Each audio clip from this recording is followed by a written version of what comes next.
জাতীয় নাগরিক party NCP থেকে পদত্যাগ করেছেন দলটির সিনিয়র যুগ্ম সদস্য সচিব তাসনিম জারা। শনিবার দলটির সংশ্লিষ্ট সূত্র বিষয়টি নিশ্চিত করেছে।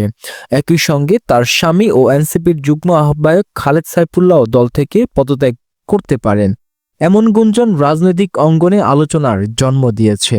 দল ছাড়ার ঘোষণার পাশাপাশি আসন্ন জাতীয় সংসদ নির্বাচনে ঢাকার ৯ আসন থেকে স্বতন্ত্র প্রার্থী হিসেবে প্রতিদ্বন্দ্বিতা করার সিদ্ধান্ত জানিয়েছেন তাসনিম জারা।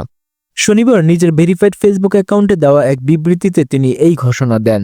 বিবৃতিতে তাসনিম জারা বলেন, খিলগাঁওয়ের তার জন্ম ও বেড়ে ওঠা এবং এলাকার মানুষের সেবাই তার রাজনীতিতে আসার মূল প্রেরণা। তিনি জানান, একটি রাজনৈতিক দলের প্ল্যাটফর্ম থেকে সংসদে গিয়ে জনগণের সেবা করার স্বপ্ন থাকলেও বর্তমান বাস্তবতায় তিনি কোনো দল বা জোটের প্রার্থী হিসেবে নয়, স্বতন্ত্রভাবে নির্বাচনে অংশ নেওয়ার সিদ্ধান্ত নিয়েছেন। তিনি আরও বলেন, নতুন রাজনৈতিক সংস্কৃতি গড়ার যে প্রতিশ্রুতি তিনি জনগণকে দিয়েছেন, পরিস্থিতি যাই হোক না কেন সেই প্রতিশ্রুতি বাস্তবায়নে তিনি দৃঢ় প্রতিজ্ঞ। সে কারণেই ঢাকার ৯ আসন থেকে স্বতন্ত্র প্রার্থী হিসেবে নির্বাচনে অংশগ্রহণ করবেন।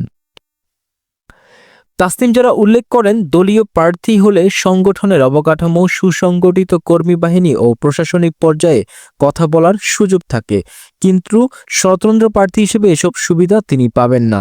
তার একমাত্র ভরসা এলাকার জনগণ। সততা, নিষ্ঠা ও নতুন ধারার রাজনীতি করার অদম্য ইচ্ছাশক্তির উপর ভর করে তিনি ভোটারদের সমর্থন কামনা করেন।